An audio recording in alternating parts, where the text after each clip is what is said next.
Picture this, because, I mean, I know you have been in this exact situation before. Oh, yeah, we all have. Right. So you walk into a room, maybe it's like a professional networking event or a friend's crowded birthday party. Or one of those huge, intimidating industry conferences. Exactly. You push open the heavy doors, the cacophony of overlapping conversations just hits you, and, you look around. It's a big room. Yeah.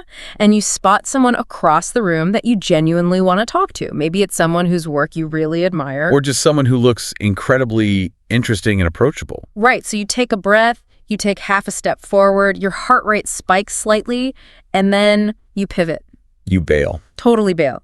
You retreat to the nearest empty corner, pull out your phone, and start aimlessly scrolling through, like, emails you have already read. Or refreshing a feed you just looked at 2 minutes ago. The phantom scroll. Yes, the phantom scroll. I mean, it's the universal posture of modern avoidance. We rely on that glowing rectangle to, create a localized force field around ourselves. Right. Yeah, signaling to the room that we are very busy and very important. Right, rather than just admitting we are entirely paralyzed by the prospect of initiating a conversation. Well, that specific phenomenon, the phantom scroll and the fear driving it, is exactly what we are dismantling today.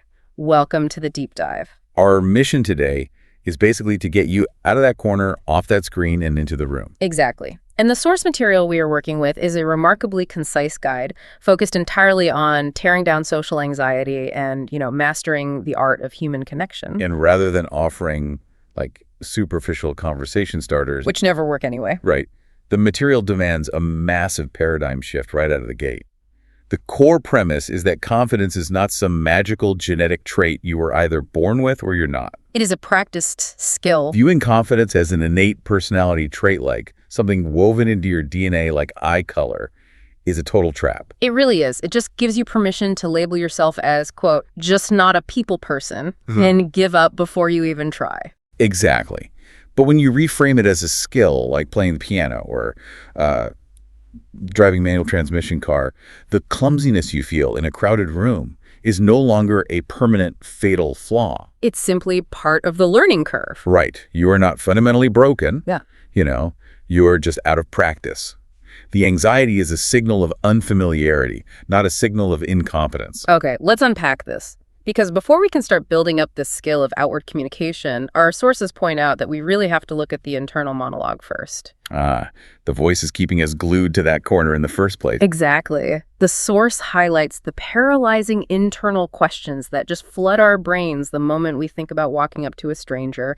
Things like, what if I say something stupid? Or, what if they don't like me? Yes. What's fascinating here is the underlying evolutionary psychology of those specific fears. Oh, for sure. If you isolate the operative words in those questions, like, what if I say something stupid? Or what if they don't like me? It is always I or me. It's all incredibly self-centered. It is. Social anxiety absolutely thrives on self-focus. Your brain is reacting to a modern networking event the exact same way it would react to, a prehistoric tribal gathering. Wait, really? So it's a survival mechanism? Completely. To our ancient ancestors, social rejection meant being cast out of the tribe, which literally meant starving in the wilderness. Wow. The amygdala does not know the difference between a hotel lobby and the savannah, so it triggers a massive fight or flight response. So our brains literally treat small talk like a life or death survival scenario. Basically, yeah. And the result is that we become hypervigilant about our own presentation. We obsess over how our voice sounds or what to do with our hands. Or whether we are making too much eye contact or not enough. I do the hands thing all the time. I never know where to put my hand. We all do. Yeah. And that hypervigilance consumes massive amounts of your cognitive bandwidth. Yeah. I mean, human working memory is strictly limited. If your brain is allocating, say, 80% of its processing power to running a high-intensity simulation of how you are being perceived, you only have 20% left. 20% to actually listen to the words coming out of the other person's mouth. Exactly. You become trapped in a self-monitoring feedback loop. But the antidote, according to the text, is a technique called the focus shift. The focus shift. Yeah, it's the practice of moving your attention entirely off yourself by asking a very specific internal question, which is, how can I make this person feel comfortable? When you shift the objective from self-preservation to outward connection, the anxiety naturally begins to starve. Because the spotlight is no longer shining on your own perceived flaws. It reminds me of being the host of a dinner party. Oh, that's a perfect analogy. Right? Like when you were a guest at a gathering, you might feel a little awkward. You might wonder if you dressed appropriately or if you are dominating the conversation too much. You're very in your own head. Yes. But when you are the host of the party, you are practically immune to that specific kind of self-conscious anxiety. Because you're too busy refilling water glasses. Yeah. Checking to see if the music is too loud, making sure the introverts have someone to talk to. You completely forget to be nervous about yourself. Yeah, because your entire focus is consumed by your guest's comfort. Exactly. The dinner party host operates with a defined outward mission. Adopting that host mentality in any room you walk into, even if you're technically just a guest, fundamentally rewires your posture. You take on the role of the person providing comfort rather than the person desperately seeking validation. It completely flips the dynamic. Wait, let me push back on this just a little bit. If I am spending my whole night obsessing over how to make someone else comfortable, aren't I just becoming a social martyr? I can see why it sounds like that. What about my own boundaries? It sounds like we might just be absorbing everyone else's needs and abandoning our own personality in the process. That is the risk if you treat the focus shift as an exercise in people-pleasing. But the mechanism here is quite different. How so? It is not about abandoning yourself or becoming a sycophant. It is about redirecting nervous energy. When you are in that panicked phone-scrolling state, your intense self-focus isn't actually protecting your boundaries. It's paralyzing you. Exactly. By shifting your focus outward to their comfort, you are using empathy as an anchor to ground yourself in the present moment. Oh, I see. You are changing your focal length to break a cycle of rumination. And once the conversation is flowing naturally and that initial spike of evolutionary anxiety is dissipated, you naturally reintegrate your own perspectives. And your boundaries into the exchange. That makes so much sense. So the focus shift solves the internal panic. You put the phone away, you change the mental channel from please like me to let's make this person comfortable. But then comes the physical reality of the situation. Right. You actually have to walk up to them and open your mouth. And this is where so many of us fall straight into the trap of the standard reflexive questions right out of the gate. The classic interview trap. Yes. What do you do? Or where are you from? We default to those questions because they are familiar scripts, but they create an immediate sense of pressure. Huge pressure. Asking someone what they do for a living within 3 seconds of meeting them frames the interaction as a transaction rather than a connection. It really does. It basically demands an elevator pitch. Yeah. And it triggers an identity defense mechanism. When you ask, what do? You are essentially asking a stranger to justify their social status. Wow, when you put it like that, it sounds awful. Right. You are forcing them to summarize their entire existence into a digestible, impressive metric. And for many people, especially those who might be between jobs or, unhappy in their careers, that instantly raises their defenses. It puts the burden of performance squarely on their shoulders, which completely contradicts the goal of making them feel comfortable. It turns the interaction into an evaluation.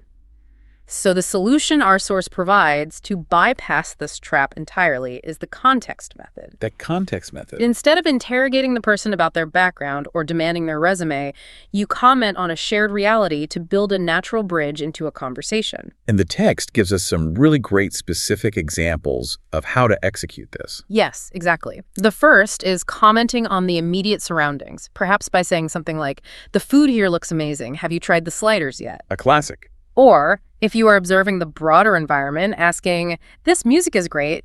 Do you know the artist?" By identifying a piece of neutral territory, like the catering, the music, the venue's architecture, or even just the absurdly long line for the coat check, you establish a microbond.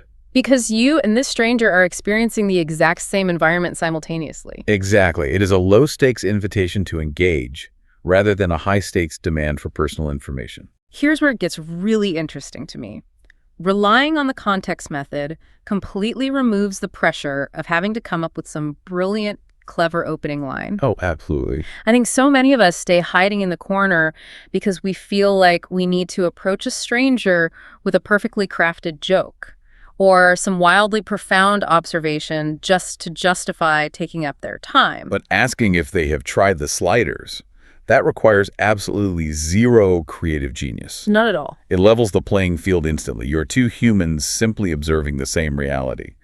But There is a nuance to the context method that distinguishes a successful approach from a failed one. Right. There's a wrong way to do this. Yes, the goal is observation, not a trivia quiz.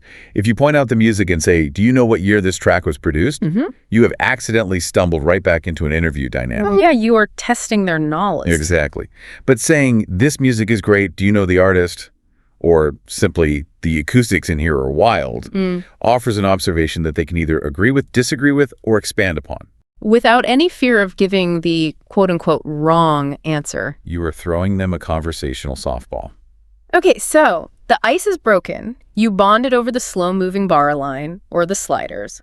But we all know that initial spark can fade fast. It can fizzle out very quickly. The shared environment only provides so much material. How do we keep the momentum going so the conversation doesn't hit that brutal lull? Where you both run out of things to say, just stare at your shoes? The absolute worst feeling. Well, the source material offers a powerful mechanism for this phase, the tell me more rule. The rule dictates that when your conversational partner mentions something they're genuinely interested in, you resist the urge to immediately jump in with your own relatable story. Which is so hard to resist. It really is. But instead, your response is simply, that sounds fascinating. Tell me more about that. It almost seems too simple to be a formal rule. I mean, you are just explicitly asking them to keep talking. If we connect this to the bigger picture of human neurobiology, the power of those words becomes undeniable. Because people inherently love talking about their passions. Right. Their hobbies, the esoteric topics that light them up. Functional MRI studies actually show that when human beings talk about themselves, it activates the mesolimbic dopamine system in the brain. Wait, isn't that the same system triggered by... Food or money, yes. Yeah. That is the exact same reward pathway. Self-disclosure literally feels good on a chemical level. That is wild. And in our fast-paced, highly distracted world, being genuinely listened to without the threat of interruption is a really rare experience. So when you say, tell me more, you are offering them a runway to experience that dopamine loop. You signal that you value their perspective enough to yield the floor entirely. The source points out an incredible irony here, what they call the conversation paradox. This is my favorite part of the guide. If you listen deeply and encourage someone to speak at length about what they love, they will walk away from the interaction thinking you are the most fascinating person in the room. Even if you contributed almost nothing to the actual word count of the conversation. I just find that so fascinating. We tend to think an interesting person is someone with the wildest travel stories or the sharpest wit. Or the most encyclopedic knowledge of obscure topics. We view being interesting as a performance metric. But human beings are profoundly subjective creatures. We really are. Our memory of an event is rarely a factual transcript. It is an emotional imprint. We evaluate interactions based almost entirely on how they made us feel. Right. When someone gives us the psychological safety to articulate our passions, we associate that positive rush of validation with the person who facilitated it. The brain literally conflates the joy of being heard with the personality of the listener. Yes. They walk away thinking, wow, what a fantastic conversation. That person is incredibly engaging, when in reality, they did 80% of the talking. You were engaging because you engaged them. Precisely. So what does this all mean for the authenticity of our interactions? I'm looking at this conversation paradox, and I have to wonder if we are essentially just tricking people. Like a psychological hack. Yeah. Are we just deploying a hack, letting them hit their dopamine loop while we just stand there secretly bored, nodding our heads so they walk away thinking we are great? The danger of treating any communication framework as a mere script is that it can easily devolve into manipulation. Right. But the text implies that the tell me more rule completely collapses if it is an empty tactic. Right. The phrase only works if the curiosity driving it is genuine. It has to be real. If you are mechanically reciting the words while your eyes glaze over and your feet are pointing toward the exit, people pick up on that cognitive dissonance immediately. Because human beings are highly attuned to microexpressions and body language. Exactly. Authenticity is incredibly difficult to fake. The goal is not to trick them into a monologue. It is to intentionally cultivate your own curiosity about the complex human being standing in front of you. It is the practice of active, authentic listening. You must decide that there is something valuable to be learned from this person's perspective, and let that internal decision drive your request for more detail. Which circles right back to the focus shift. If your goal from the moment you put your phone away is truly to make them comfortable and connect, then your curiosity naturally follows. You are not hacking your brain. You are just getting out of your own way so you can actually appreciate the person in front of you. The three concepts from the source material really operate as an integrated ecosystem. They absolutely do. The focus shift solves the internal panic.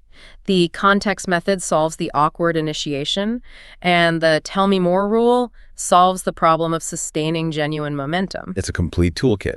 And the source material leaves us with highly actionable homework to test this ecosystem.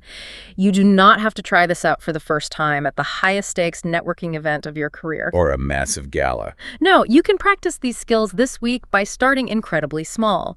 Try the context method and the focus shift with the person making your coffee. Or ringing up your groceries. Comment on the rush in the cafe, ask them a low-stakes question about their environment, and really genuinely listen to their answer. The guide assures us that if you start small in these micro-interactions, you will be shocked by how quickly that muscle memory builds. Because confidence is a practiced skill. Every low-stakes interaction at the coffee shop is just another repetition in the gym. The more you flex the muscle of outward focus, the less power the internal anxiety holds over you. As we wrap up this deep dive, I want to leave you with a final thought to mull over, something that builds on the psychology we have explored today. A provocative question. Exactly. If the ultimate secret to being perceived as a fascinating, charismatic person is simply to be deeply, genuinely interested in others, how much of our daily social exhaustion comes from trying too hard to perform rather than just paying attention? That is a really powerful reframing. The next time you find yourself retreating to that corner, pulling out your phone and pretending to scroll through those old emails, ask yourself what would happen if you put the screen away, looked up, and simply decided to make the room a little more comfortable for someone else.